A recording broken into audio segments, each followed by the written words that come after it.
Hello students, welcome back to my channel A2 Tips and Tricks. இந்த வீடியோல நம்ம என்ன பார்க்க போறோம்னா business or professions chapterல exercise sums தான் பார்க்க போறோம். ஓகேவா? ஸோ நம்மளுக்கு ஸ்டார்டிங் எடுத்தோன்னே என்ன வருதுன்னு பார்த்தீங்கன்னா scientific research வருது. ஸோ scientific research expenditure அப்படின்னா expenses related to the scientific research தான். ஓகேவா? ஸோ இதுக்கு சில பல டிடக்ஷன்ஸ் இருக்கு. எது எதெல்லாம் வரும், எது எதெல்லாம் வராதுன்னு பார்த்துடலாம். ஓகேவா? ஸோ ஃபர்ஸ்ட் நம்மளுக்கு என்ன இருக்குன்னு பாருங்க, within 3 years prior to commencement of business. அதாவது நம்மளுக்கு ஃபார் எக்ஸாம்பிள் இப்போ நம்மளுக்கு 2024 பிஸ்னஸ் கமன்ஸ்மெண்ட்னா அந்த பிஸ்னஸ் வந்து ஸ்டார்ட் ஆகுது அப்படின்றாங்க. ஓகேவா? ஸோ நம்மளுக்கு ஸ்டார்ட் ஆன டேட் கொஸ்டின்லேயே கொடுத்துருவாங்க. Expenses related to scientific research இல்லைன்னா எக்ஸ்பென்சஸ் ரிலேட்டட் டு லேப் ரிலேட்டடா ஒரு எக்ஸ்பென்சஸ் இருக்கு. அந்த எக்ஸ்பென்சஸ் என்னைக்கு பண்ணியிருக்காங்க அப்படின்னு பார்த்தீங்கன்னா 2022ன்னு வச்சுக்கோங்க. ஏதாச்சும் ஒரு ஸ்பெசிஃபிக் டேட், அக்டோபர், நவம்பர் இல்லைன்னா ஏதாச்சும் ஒரு டேட் கொடுப்பாங்க. எந்த வருஷம் சொன்னேன்? 2022. இப்போ நம்மளோட கமென்ஸ்மெண்ட் ஆன டேட் வந்து கொஸ்டின்லேயே கொடுத்துருப்பாங்க 2024 கொடுத்துட்டாங்க. இப்போ நான் என்ன சொன்னேன்? 3 years ப்ரியர்னா பிஃபோர்னு அர்த்தம். ஸோ 3 yearsக்கு முன்னாடி இந்த எக்ஸ்பென்சஸ் பண்ணியிருக்காங்கன்னா இதை நம்ம எடுத்துப்போம். இல்லை 3 years இல்லாமல் ஒரு 5 yearsக்கு முன்னாடி அப்படின்னா அந்த எக்ஸ்பென்சஸை நம்ம எடுத்துக்கவே மாட்டோம். ஸோ நீங்கள் நோட் பண்ண வேண்டியது அந்த எக்ஸ்பென்சஸ் வந்துட்டு கமென்ஸ்மெண்ட் அந்த கொடுத்துருக்கிற இயரோட 3 வருஷத்துக்குள்ள இருந்துச்சுன்னா அந்த எக்ஸ்பென்சஸ் எடுத்துப்போம். இல்ல 3 வருஷத்துக்கு மேல தாண்டுது, ஒரு 5 years 6 yearsக்கு முன்னாடி பண்ணிருக்க எக்ஸ்பென்சஸ்னா அந்த எக்ஸ்பென்சஸ் எடுத்துக்க மாட்டோம். இது நம்மளோட ஃபர்ஸ்ட் பாயிண்ட். செகண்ட் என்ன இருக்குன்னு பாருங்க, expenses should be related to the current year business. அதாவது இப்போ நம்மளுக்கு பிஸ்னஸ் எக்ஸ்பென்சஸ் கொடுத்துருப்பாங்க சயின்டிஃபிக் ரிசர்ச் ரிலேட்டடா. அந்த எக்ஸ்பென்சஸ் பார்த்தீங்கன்னா பிஸ்னஸ் எக்ஸ்பென்சஸா மட்டும்தான் இருக்கணும். அதர் தென் தி பிஸ்னஸ் எக்ஸ்பென்சஸ் இருந்துச்சுன்னா நம்ம அதை எடுத்துக்க மாட்டோம். எக்ஸாம்பிள் பார்த்தீங்கன்னா எக்ஸ்பென்சஸ் ரிலேட்டட் டு பர்சனலா, இதுல வந்து ஹவுஸ் ரெண்ட்டு, ஹவுஸ் அலோவன்சஸ், ஃபீ அந்த மாதிரி ஏதாச்சும் ஒரு பேமெண்ட் வந்துருந்துச்சுன்னா அந்த அமௌண்ட் எடுத்துக்க மாட்டோம். ஸோ பிஸ்னஸ் இன்கம் ரிலேட்டடா இருக்கிற இன்கம்ஸ் மட்டும்தான் எடுத்துப்போம். அதர் இன்கம்ஸ் வராது. ஓகேவா? அதே மாதிரி தேர்ட் ஒன் பாருங்க, சர்டிஃபைடு அமௌண்ட். ஓகேவா? ஸோ நம்மளுக்கு கொஸ்டின்ல ஒரே லைன்ல 2 அமௌண்ட் கொடுத்துருப்பாங்க. ஸோ ஒரு அமௌண்ட் காமனா எக்ஸ்பென்சஸ் ரிலேட்டட் டு ஸ்பெசிஃபிக்கா அந்த இதை கொடுத்துட்டு பிராக்கெட்ல வந்துட்டு it is a certified amount அப்படின்னு கொடுத்துருந்தாங்கன்னா நீங்க எது சர்டிஃபைடு அமௌண்ட்டுன்னு மென்ஷன் பண்ணியிருக்காங்களோ அந்த அமௌண்ட்டை தான் எடுத்துப்பீங்க. ஓகேவா? ஸோ உங்களுக்கு 2 அமௌண்ட் கொடுத்துருக்காங்க, அதுல சர்டிஃபைடுன்னு மென்ஷன் பண்ணியிருக்கிற அமௌண்ட்டை மட்டும்தான் நம்ம எடுத்துப்போம். நெக்ஸ்ட் பாருங்க, donations to the scientific research 100% deductible. ஓகேவா? ஸோ உங்களுக்கு அந்த கொஸ்டின்ல சயின்டிஃபிக் ரிசர்ச்க்கு அப்படி டொனேட் பண்றாங்கன்னா அதுனா டேரக்டா நீங்க கண்ணை மூடிட்டு அந்த அமௌண்ட்டை ஃபுல்லா எடுத்து எழுதிடலாம். ஓகேவா? ஸோ இது வருமா வராதா அப்படின்னு நீங்க கன்ஃபியூஸே பண்ண வேணாம். For example donation related to ஏதாவது ஒரு இன்ஸ்டிடியூஷனுக்கு பண்ணியிருக்காங்க, இல்லைன்னா டொனேஷன் ரிலேட்டட் ஏதாவது சயின்டிஃபிக் லேபுக்கு டொனேட் பண்ணியிருக்காங்க, சயின்டிஃபிக் ரிசர்ச்காக டொனேட் பண்ணியிருக்காங்க, சயின்டிஃபிக் காலேஜ்க்கு ரிலேட்டடா, இன்ஸ்டிடியூட் ரிலேட்டடா ஏதாவது டொனேட் பண்ணியிருந்தாங்கன்னா இந்த டிடக்டபிள் ஆகும். 100% அந்த அமௌண்ட்டை நம்ம எடுத்துப்போம். ஓகேவா? நெக்ஸ்ட் இந்த சயின்டிஃபிக் ரிசர்ச்லயே காஸ்ட் ஆஃப் லேண்டுங்கிற அமௌண்ட்டை நம்ம எடுத்துக்க மாட்டோம். ஃபார் எக்ஸாம்பிள் இப்போ இதுவே நம்மளுக்கு கொஸ்டின்ல வந்துட்டு amount given for the scientific ரிசர்ச்னா அந்த அமௌண்ட்டை ஃபுல்லாக எடுத்துப்போம். Amount spent for acquisition of the land, அதாவது அந்த லேண்டை வாங்குறதுக்காக ஸ்பெண்ட் பண்ணியிருக்க அமௌண்ட்டு, இல்லைன்னா அந்த லேண்டுக்காக ஏதாச்சும் ஒரு எக்ஸ்பென்சஸ் பண்ணியிருக்காங்க அப்படின்னா இந்த லேண்டுன்னு வர அமௌண்ட் நம்ம எடுத்துக்க மாட்டோம். ஓகேவா? So the expenses related to the land will not come on the scientific research. ஓகேவா? அதே மாதிரி things not used for the lab purposes, ஏதாச்சும் ஒரு ப்ராப்பர்ட்டி கொடுத்துருப்பாங்க. ஃபார் எக்ஸாம்பிள் ஏதாச்சும் ஒரு மிஷின்ஸ் வாங்கியிருக்காங்க, லேப்டாப்ஸ், கம்ப்யூட்டர்ஸ் வாங்கியிருக்காங்க, அந்த எக்ஸ்பென்சஸ் கொடுத்து it is not used for a scientific research, அதாவது சயின்டிஃபிக் ரிசர்ச்சுக்கு யூஸ் பண்ணாம இருக்காங்க அப்படின்னா அந்த அமௌண்ட் வராது. ஓகேவா? ஸோ நம்ம ஃபுல்லா போடுறது எல்லாமே சயின்டிஃபிக் ரிசர்ச் ரிலேட்டடா தான். அதர் தென் சயின்டிஃபிக் ரிசர்ச்க்கு ரிலேட்டடா ஏதாச்சும் ஒரு அமௌண்ட் வந்துச்சுன்னா அதை நம்ம எடுத்துக்க மாட்டோம். மீதி இருக்க எல்லா அமௌண்ட்டுமே எடுத்துப்போம். ஓகேவா? ஸோ இதுதான் பேசிக்கான கான்செப்ட். ஈஸி தான். நம்ம இப்போ எக்ஸசைஸ் சம்ஸ் போயிடலாம். ஓகேவா? So sum number 1 scientific research expenditure ரிலேட்டடாக தான். ஸோ இது ரிலேட்டடாக தான் இப்போ நம்ம ப்ரொவிஷன்ஸ் பார்த்தோம். இப்போ நம்ம சம் போயிடலாம். Okay. So Vasan commenced production on the November 1, 2023. இது வந்துட்டு ப்ரீவியஸ் இயர் புக். அதனால உங்களுக்கு எல்லாமே பார்த்தீங்கன்னா இயர்ஸ் கொஞ்சம் மாறி இருக்கும். ஃபார் எக்ஸாம்பிள் இங்க பாருங்க, இந்த புக்ல பார்த்தீங்கன்னா அசஸ்மெண்ட் இயர் பார்த்தீங்கன்னா 2024-25 இருக்கும். இப்போ நீங்க நியூ புக் வச்சிருக்கீங்க அப்படின்னா உங்களுக்கு கரண்ட் அசஸ்மெண்ட் இயர் என்ன வரும்? 2025 to 2026 வரும். ப்ரீவியஸ் இயர் வந்துட்டு 2024 to 2025 இது வந்து ப்ரீவியஸ் இயர் ஆகும். இது அசஸ்மெண்ட் இயர்னு இருக்கும் இப்போ இருக்கிற நியூ புக்ல. இது நான் வச்சிருக்கிற ப்ரீவியஸ் இயர் புக். ஸோ அதனால உங்களுக்கு இயர்ஸ் மட்டும்தான் டிஃப்ரென்ஷியேட் ஆகும். மற்றபடி உள்ள இருக்கிற கண்டென்ட் எல்லாமே சேமாக தான் இருக்கும். ஓகேவா? ஸோ ஃபர்ஸ்ட் நம்மளுக்கு இப்போ 4 அட்ஜஸ்ட்மெண்ட்ஸ் கொடுத்துருக்காங்க. ஃபர்ஸ்ட் ஒன் பாருங்க, expenditure on salary to research personnel during the 12 months ending on October 30, 2020. அப்புறம் ₹40,000. நெக்ஸ்ட் பாருங்க, expenditure on salary to the research personnel and the research material during 12 months ending October 30, 2023, 50,000 கொடுத்துருக்காங்க. Contribution made to the college for the scientific research call contribution made to the university for the research in social and statistical research. ஓகேவா? So இப்போ நம்ம எது 100% calculation நம்ம சொன்னோம். Donations இல்லைன்னா கான்ட்ரிபியூஷனாலும் டொனேஷனாலும் ரெண்டுமே same meaning தான். ஓகேவா? ஸோ டொனேஷன் சயின்டிஃபிக் ரிசர்ச்காக பண்ணியிருக்காங்க. இல்லை ஏதாச்சும் ஒரு இன்ஸ்டிடியூட்டுக்கு ரிசர்ச் ரிலேட்டட் பர்பஸ்க்கு ஏதாவது கான்ட்ரிபியூட் பண்ணியிருக்காங்கன்னா அது 100% டிடக்டபிள். ஸோ இது பாருங்க, காலேஜுக்கு டொனேஷன் பண்ணியிருக்காங்க. எதுக்கு? சயின்டிஃபிக் ரிசர்ச்காக. அப்போ இந்த 75,000 டோட்டல் அமௌண்ட் 100% இஸ் டிடக்டபிள். அடுத்து பாருங்க, contribution made to a university for a research in social and statistical research ரிலேட்டடாக கான்ட்ரிபியூட் பண்ணியிருக்காங்க. ஸோ இந்த 50,000 நம்மளுக்கு 100% டிடக்டபிள். இப்போ இது ரெண்டுத்துக்கும் வரலாம். இது ரெண்டுத்துக்கும் என்ன டிஃப்ரெண்ட்னு பாருங்க. எக்ஸ்பெண்டிச்சர் ஆன் salary டு இது வெறும் ரிசர்ச்சோட பர்சனல், இது research personal as well as ரிசர்ச்சோட மெட்டீரியல், ரெண்டு எக்ஸ்பென்சஸும் இருக்கு. ஓகேவா? ஸோ இது என்னைக்கு பண்ணியிருக்காங்க? October 30, 2023. ஸோ கமென்ஸ்மெண்ட் ஆனதே, அதாவது ஸ்டார்ட் ஆனதே 2023 தான் இந்த பிஸ்னஸ் ஸ்டார்ட் பண்ணியிருக்காங்க. ஸோ இவங்க எக்ஸ்பென்சஸ் பார்த்தீங்கன்னா அதே வருஷத்துல தான் October 30 ஒரு எக்ஸ்பென்சஸ் பண்ணியிருக்காங்க. ஸோ நம்மளுக்கு கண்டிஷன் செக் பண்ணுறப்போ 3 வருஷத்துக்குள்ள இருக்கான்னு செக் பண்ணுவேன். இது அதே வருஷத்துல பண்ணியிருக்க எக்ஸ்பென்சஸ் தான். ஸோ இந்த 50,000 இஸ் டிடக்டபிள். இப்போ இந்த கொஸ்டின்ல ரிசர்ச் பர்சனல் மட்டும் கொடுத்துருக்காங்க. ஸோ நீங்க கொஸ்டின்ஸ் படிக்கிறப்பே நீங்கள் நல்லா செக் பண்ணணும். இஃப் தே நாட் கிவ் இந்த வார்த்தை ரிசர்ச் மெட்டீரியல் அப்படிங்கிற வார்த்தை கொடுக்கல, வெறும் ரிசர்ச் பர்சனல் அப்படின்னு கொடுத்துருக்காங்கன்னா நம்மளுக்கு இந்த கொடுத்துருக்கிற டேட் வந்துட்டு இப்போ October 2020 இந்த வருஷம் இருக்கா. ஸோ பிஸ்னஸ் ஸ்டார்ட் ஆனது பாருங்க November 2023. அப்போ இதுல இருந்து ஃபர்ஸ்ட் 3 years calculate பண்ணுவோமா? இப்போ 2023, அதுக்கு முந்தின 3 வருஷம்னா என்னென்ன வரும்? 2022, 2021, 2020. ஃபர்ஸ்ட் செகண்ட் 3 வருஷம் வந்துருச்சு. இதுல பிசினஸ் ஸ்டார்ட் ஆனது November 2023. அப்போ இதுல இருந்து 3 வருஷம்னா November 2020. இப்போ இவங்க எக்ஸ்பென்சஸ் பண்ணிருக்கிறது October 30, 2020. அதாவது இந்த நவம்பர் மாசத்துக்கு முன்னாடியே அந்த எக்ஸ்பென்சஸ் பண்ணியிருக்காங்க ஃபார் தேர் ரிசர்ச் பர்சனல். அப்போனா இந்த அமௌண்ட் வராது. புரிஞ்சுச்சா? இப்போ நம்மளுக்கு research personal as well as research material அப்படின்னு கொடுத்துருக்காங்க. அப்புறம் இங்கே நம்மளுக்கு வந்து 2021, 2022 அந்த மாதிரி இருந்துச்சுன்னா நம்ம அந்த அமௌண்ட்டை எடுத்துப்போம். இதில் நம்மளுக்கு ரிசர்ச் பர்சனல் மட்டும்தான் கொடுத்துருக்காங்க. அதே மாதிரி இந்த 3rd இயரில் நம்ம பேக்கில் இருந்து கவுண்ட் பண்ணிட்டு வரணும். ஓகேவா? ஸோ இது நம்மளோட first year, second year, 3rd இயர்னு வச்சுக்கோங்க. இந்த முடிகிற வருஷத்தில் கொடுத்துருக்கிற மாதம் என்னைக்கு இவங்க ஸ்டார்ட் பண்ணியிருக்காங்க? நவம்பரில். அப்போது November 2020 தான் கரெக்டாக அவங்க எக்ஸ்பென்ஸ் பண்ணியிருக்காங்க அப்படின்னா அந்த அமௌண்ட்டை எடுத்துப்போம். இல்லை அதுக்கு முன்னாடி மாதம் அக்டோபர், இல்லைன்னா அதுக்கு பின்னாடி டிசம்பர், அப்படி இருக்கிறப்போ நம்ம இந்த அமௌண்ட்டை எடுத்துக்க மாட்டோம். ஸோ அதை தான் நம்மளுக்கு ஹிண்ட்லே கொடுத்துருப்பாங்க பாருங்க. Revenue expenditure incurred on the scientific research for a period within 3 years prior to the commence of business is allowed as deduction during the year of commencement of business. அதாவது ரெவன்யூ எக்ஸ்பெண்டிச்சர் சயின்டிஃபிக் ரிசர்ச்காக பண்ணியிருக்கிறது 3 இயர்ஸ்க்குள்ள இருந்துச்சுன்னா அந்த அமௌண்ட்டை எடுத்துப்போம் அப்படிங்கிறாங்க. It is deductible. But in this case prior to the 1/11/2020 is not allowed.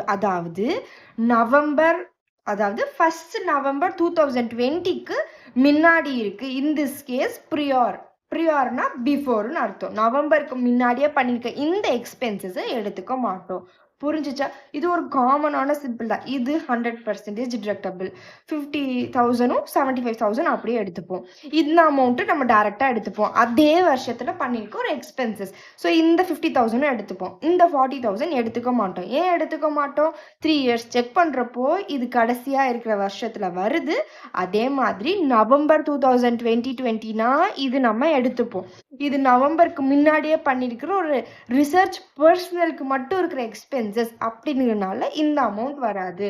ஓகேவா? ஸோ நீங்க எழுதுறப்ப எப்படி எழுதுவீங்க? கம்ப்யூட்டேஷன் இல்லைன்னா determination of the amount of deduction available. நம்மளுக்கு கொஸ்டின்ல என்ன வேர்டிங் கொடுத்துருக்காங்களோ அந்த வேர்டிங்ஸை நீங்க யூஸ் பண்ணணும். ஓகேவா?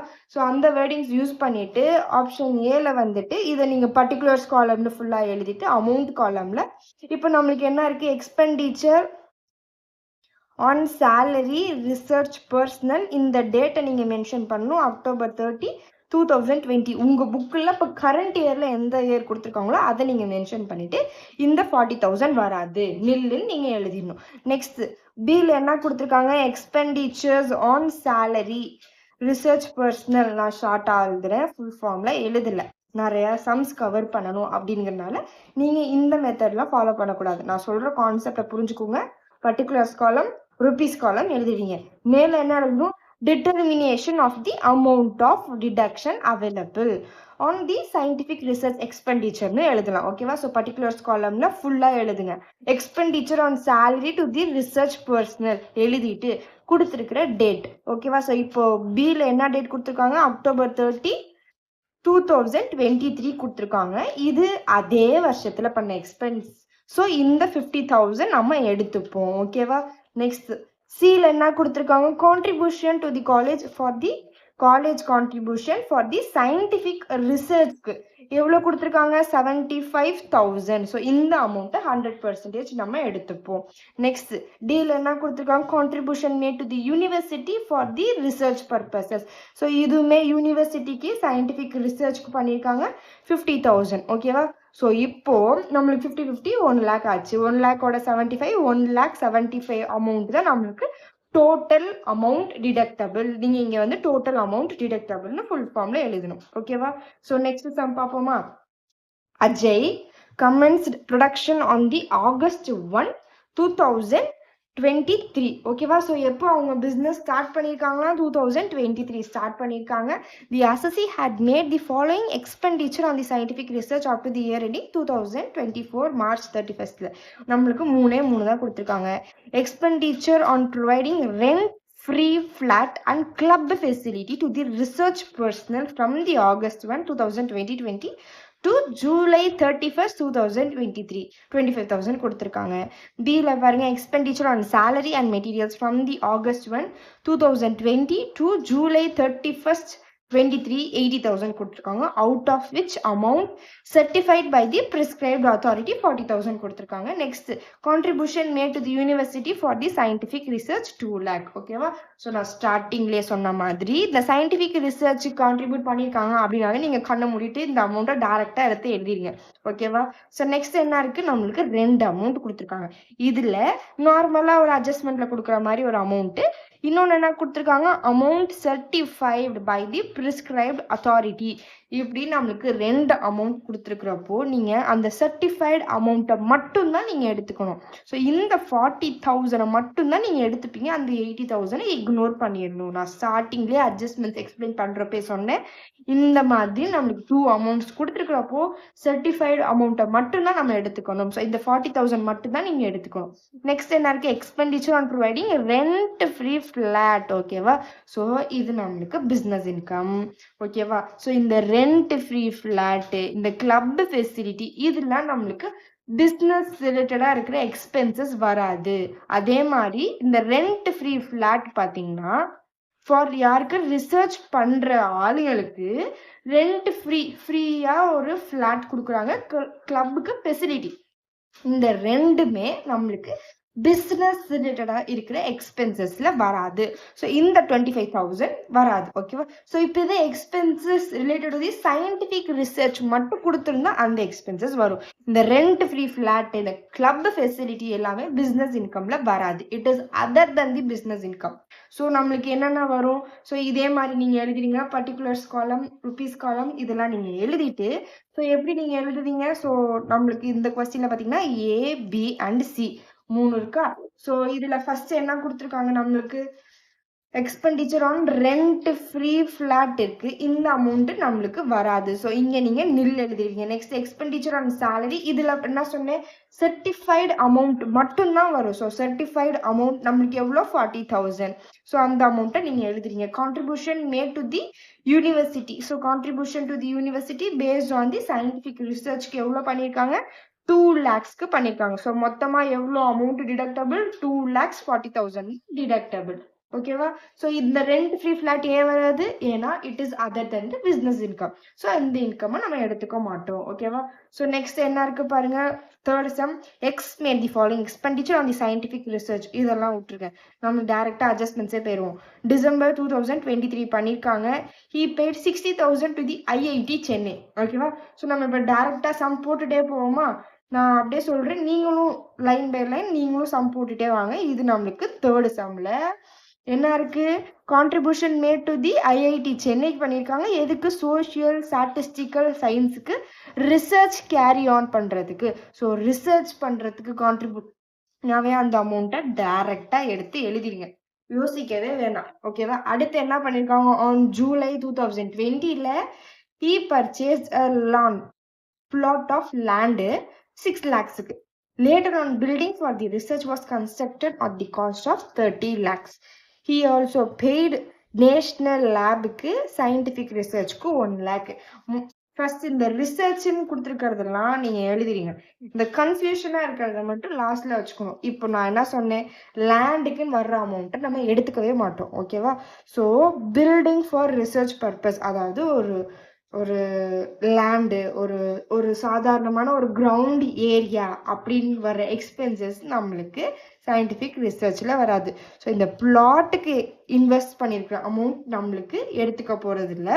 இந்த பில்டிங் பண்ணியிருக்கிற அமௌண்ட்டை எடுத்துக்கணும். ஓகேவா?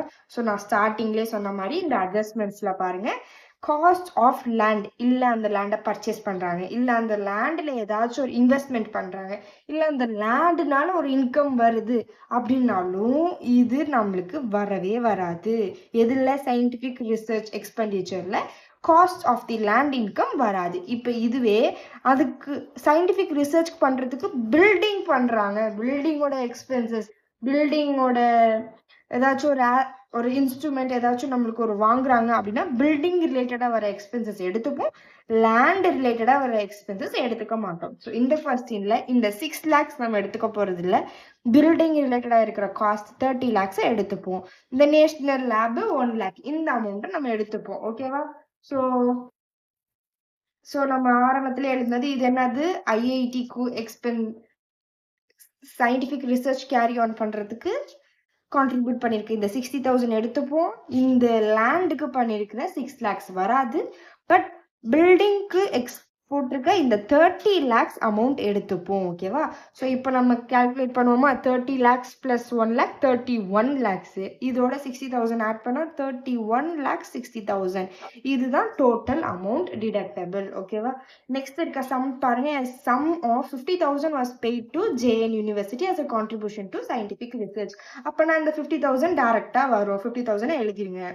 ஓகேவா? நெக்ஸ்ட் என்ன இருக்கு? Sum of rupees 40,000 was paid to agriculture research institution on a national labக்கு functioning at the national. டைரக்டாவே நீங்க பார்க்கலாம். என்ன சம் அமௌண்ட் பெய்டு எதுக்கு பே பண்ணிருக்காங்க? ஒரு இன்ஸ்டிடியூஷன், அக்ரிகல்ச்சர் ரிசர்ச் இன்ஸ்டிடியூஷனுக்கு பே பண்ணிருக்காங்க. எதுக்கு பண்ணிருக்காங்க? National laboratory functioning at national level.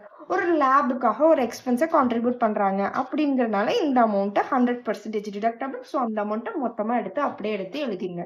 அடுத்து என்ன இருக்கு? Contribution of 10,000 was made to an approved body to undertake a scientific research program in social science and statistical research. So இதுவுமே பாத்தீங்கன்னா எதுக்கு scientific researchக்கு பண்ணிருக்காங்க. So 50,000, 40,000, 10,000 டோட்டலா ஆட் பண்ணா நமக்கு எவ்வளவு வருது? 1 lakh. இந்த கொஸ்டின்ல நல்லா பாத்தீங்கன்னா mister Gopal has earned profit from the business. So ப்ராஃபிட்டா எவ்வளவு ப்ராஃபிட்? 8 lakh. இதுல இவங்க பண்ணிருக்க எக்ஸ்பென்சஸ் பாத்தீங்கன்னா ஒரு 1 lakh. ஸோ நம்ம மைனஸ் பண்ணோம்னா 7 lakh. ஓகேவா? ஸோ இதுதான் நம்மளோட பிசினஸ் இன்கம். இப்போ நம்ம ஃபர்ஸ்ட் 3 சம்ஸ் போட்டது வெறும் எவ்வளவு அமௌண்ட் டிடக்ட் ஆயிருக்கு அதை கண்டுபிடிங்க அப்படின்னாங்க. இதுல calculate compute the taxable profit of the business and profession. ஓகேவா? ஸோ நம்மளுக்கு ப்ராஃபிட் கொடுத்துட்டாங்க 8 lakhsன்னு. எக்ஸ்பென்சஸ் பார்த்தீங்கன்னா 50,000, 40,000, 10,000 இது எல்லாமே ஒரு சயின்டிஃபிக் ரிசர்ச்சுக்கு கான்ட்ரிபியூட் பண்ணியிருக்காங்க. ஸோ இது மூணுத்தையும் ஆட் பண்ணா we will get to 1 lakh. So 8 lakhல 1 lakh போச்சுன்னா 7 lakh is our business income. ஓகேவா? அடுத்து 5th sum பாருங்க. Amount spent on the acquisition of the land. லேண்டுன்னு வந்தாவே அந்த அமௌண்ட் வராது நான் சொன்னேன்னா. ஸோ நீங்க எழுதுறப்ப செக் அவுட் பண்ணீங்க இந்த 2 lakhs வராது. Expenditure on construction of building amount வரும் 4,50,000. அடுத்து பாருங்க amount of the salary paid to the staff engaged in the research பண்ற ஆளுங்களுக்கு salary கொடுக்குறாங்க. 60,000 paid before 1/4/2023, that is the day of commencement of the business. Research was relating to the assessee's own field of business. Rupees 42,000 paid after 1/4/2023 as a salary to the staff engaged in such research. ஓகேவா? Next என்ன இருக்கு?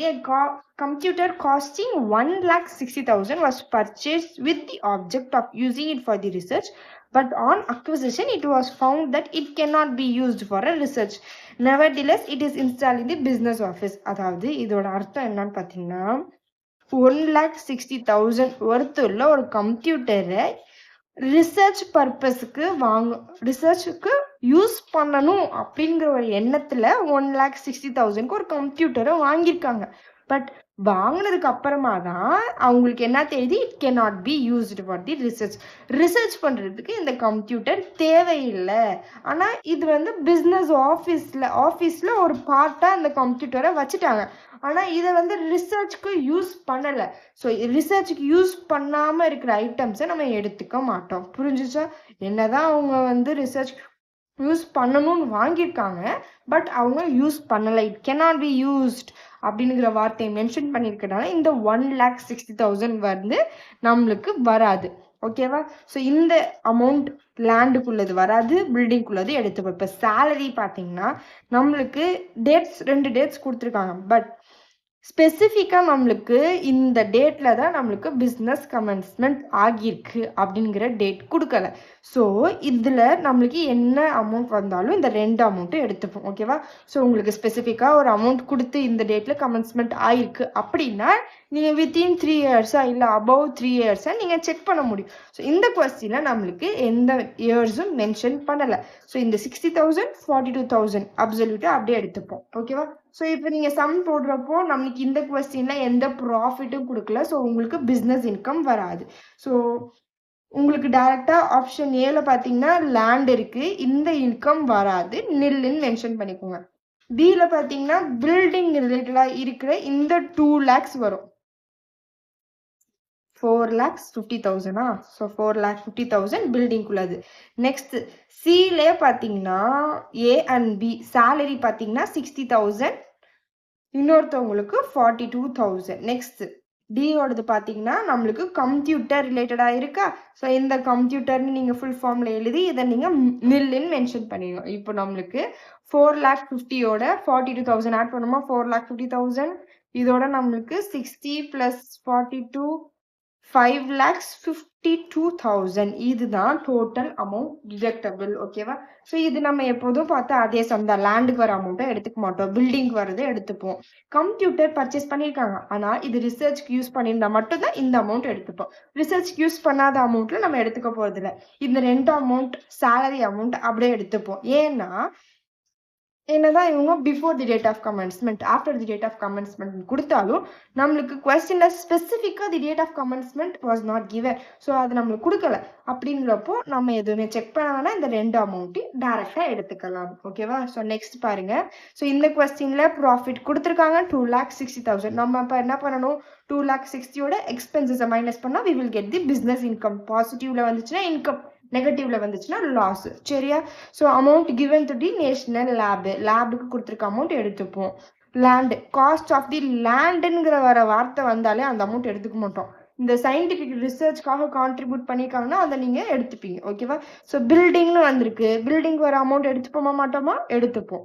Amount given as a salary to the staff engaged in the research 2021 to 2022. Business started பார்த்தீங்கன்னா 2023. இந்த மாதிரி ஸ்பெசிஃபிக்காக அவங்க வந்து years mention பண்ணியிருக்காங்க அப்படின்னா நீங்கள் உடனே செக் பண்ணும். என்னைக்கு இது 2023ல ஸ்டார்ட் பண்ணியிருக்காங்க. இப்போ இதுலேருந்து 3 வருஷத்துக்கு முன்னாடினா 22, 2021, 2020. ஆனால் இவங்க என்னைக்கு சேலரி கொடுத்துருக்காங்கன்னு பார்த்தீங்கன்னா 2021 to 2022. ஓகேவா? ஸோ இது வந்து ஒரு ஃபினான்ஷியல் இயர், அதாவது 2023-24. இது வரப்போ 23, இது 21. இப்படி நம்ம ஃபினான்ஷியல் இயர் வைஸ் கால்குலேட் பண்ணுவீங்க. அப்படி இருக்கிறப்போ இவங்க என்னைக்கு கொடுத்துருக்காங்க 21 to 22, அதாவது first year, second year, 3 year. Within 3 இயர்ஸ்க்குள்ள இருக்கு அப்படின்னால இந்த அமௌண்ட்டை எடுத்துப்போம். புரிஞ்சுச்சா? இப்படிதான் நீங்க செக் பண்ணணும். கொடுத்துருக்கிற வருஷத்துல 3 வருஷத்துக்கு முன்னாடி. ஓகேவா? ஸோ 1, 2, 3 இந்த வருஷத்துல வித்தின் 3 இயர்ஸ் இருந்துச்சுன்னா அந்த அமௌண்ட்டை எடுத்துப்போம். நெக்ஸ்ட் பாருங்க. salary given to the staff engaged in the research within the premises during the year 2023-24. அதாவது பிசினஸ் ஸ்டார்ட் பண்ணதே 23-24 வருஷத்துல தான். அதே வருஷத்துல இவங்க வந்து சேலரி கொடுத்துருக்காங்க அப்படிங்கிறனால 60,000. நீங்க இயர்ஸை செக் பண்ணவே தேவையில்லை, ஏன்னா அதே வருஷத்துல தான் இவங்க சேலரி கொடுத்துருக்காங்க. ஸோ இப்போ இந்த கொஸ்டின் எப்படி எழுதணும்? 2,60,000. இதுதான் நம்மளோட ப்ராஃபிட். இதுல நம்ம மைனஸ் பண்ண போறோம். என்னென்ன அமௌண்ட் மைனஸ் பண்ண போறீங்க? 20,000. நெக்ஸ்ட் 3,50,000. அடுத்து என்ன அமௌண்ட் இருக்கு? 30,000 இருக்கு, 60,000 இருக்கு. ஸோ நீங்க வந்து 2 அமௌண்ட் காலம்ஸ் போடுங்க. ஓகேவா? ஸோ 2 அமௌண்ட் காலம் எழுதிட்டு இது ஒரு காலம்ல 2,60,000 அவுட்டர் காலம்ல எழுதிட்டு இப்போ இந்த அமௌண்ட் எல்லாம் ஆட் பண்ணி அவுட்டர் காலம்ல கொண்டு வந்துட்டு 2,60,000ல அந்த டோட்டல் அமௌண்ட்டை மைனஸ் பண்ணீங்கன்னா உங்களுக்கு பிசினஸ் இன்கம் கிடைக்கும். ஸோ இப்போ நான் ஆர்டரே இல்லாம எழுதுறேன். உங்களுக்கு வந்துட்டு ஆர்டரோட வேணும்னா சொல்லுங்க, நான் ஆன்சர்ஸை நீட்டா எழுதி அதை வந்து வெறும் போட்டோவா நான் உங்களுக்கு அப்லோட் பண்றேன். ஓகேவா? ஸோ 2,60,000ல minus 20,000 minus 3,50,000 minus 30,000 minus 60,000. ஓகேவா? ஸோ உங்களுக்கு டோட்டல் அமௌண்ட் பார்த்தீங்கன்னா minus 2 lakhsல வருது. ஓகேவா? ஸோ இப்போ நம்மளுக்கு இது பார்த்தீங்கன்னா ஸ்பெசிஃபிக்கா அவங்க profit of the previous year before charging the following amount, அதாவது பிஸ்னஸோட ப்ராஃபிட். இந்த சம்ல பார்த்தீங்கன்னா ப்ராஃபிட் ஃப்ரம் பிஸ்னஸ் மென்ஷன் பண்ணியிருக்காங்க. ஸோ இதுல நம்மளுக்கு ப்ராஃபிட் ஃப்ரம் பிஸ்னஸ் மென்ஷன் பண்ணல. So if they mention profit from business அப்படின்னு மென்ஷன் பண்ணியிருந்தா இப்போ இது வந்து உங்களுக்கு பிஸ்னஸ் லாஸ் ஆயிருக்கும். ஓகேவா? ஸோ நீங்க பிஸ்னஸ் லாஸ் மென்ஷன் பண்ணலாம். பட் இந்த கொஸ்டின்ல நம்மளுக்கு ப்ராஃபிட் ஃப்ரம் பிஸ்னஸ் மென்ஷன் பண்ணல. ஸோ இதை நீங்க வந்து carry forward as capital expenditure carry forward. ஓகேவா? ஸோ கேரி ஃபார்வர்டா சிஎஃப்னு எழுதியிருக்காங்க. So capital expenditure carry forward அமௌண்ட்டுன்னு தனியாக எடுத்து எழுதி rupees 2 lakhs மென்ஷன் பண்ணுங்க. ஓகேவா? ஸோ ப்ராக்கெட்ல minus 2 lakhs அப்படிங்கிறத மென்ஷன் பண்ணுங்க. ஓகேவா? ஸோ ஒன்றும் இல்லை, நீங்க 2 காலம்ஸ் எழுதணும். 2,60,000 அவுட்டர் காலம்ல எழுதிடுங்க. இந்த 2 lakhs 3,50,000 30 60,000 இந்த அமௌண்ட்டை ஃபர்ஸ்ட் காலம்ல எழுதி இதை டோட்டல் பண்ணீங்கன்னா உங்களுக்கு எவ்வளவு வரும்? 3,50,000 பிளஸ் 50,000 பிளஸ் 60,000 உங்களுக்கு வந்து 4,60,000 வரும். ஸோ இதை நீங்க எப்படி எழுதுவீங்கன்னா பர்டிகுலர்ஸ் காலம் 2 காலம் எழுதுவீங்களா? 2,60,000 இது நம்மளுக்கு ப்ராஃபிட்ல வந்துருச்சு. ஸோ ப்ராஃபிட் மென்ஷன் பண்ணிடுவீங்க. இப்போ இந்த அமௌண்ட் எல்லாம் ஆட் பண்றப்போ நான் அமௌண்ட்டை எழுதிடுறேன். 3,50,000 அண்ட் தென் என்னென்ன அமௌண்ட் வருது? 3,50,000 30,000 அப்புறம் 60,000 வருதா?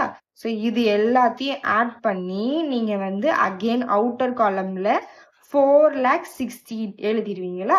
ஸோ இப்போ நம்ம என்ன பண்ணுவோம், ப்ராஃபிட்ல எக்ஸ்பென்சஸை மைனஸ் பண்ணுவோம். இப்போ 2,60,000ல 4,60,000 மைனஸ் பண்ணோம்னா நம்மளுக்கு மைனஸ்ல 2 lakh அமௌண்ட் வருது. இது நம்மளுக்கு பிஸ்னஸ் ப்ராஃபிட்னு மென்ஷன் பண்ணியிருந்தா இந்த 2 lakh வந்து நம்மளுக்கு பிஸ்னஸ் லாஸ்.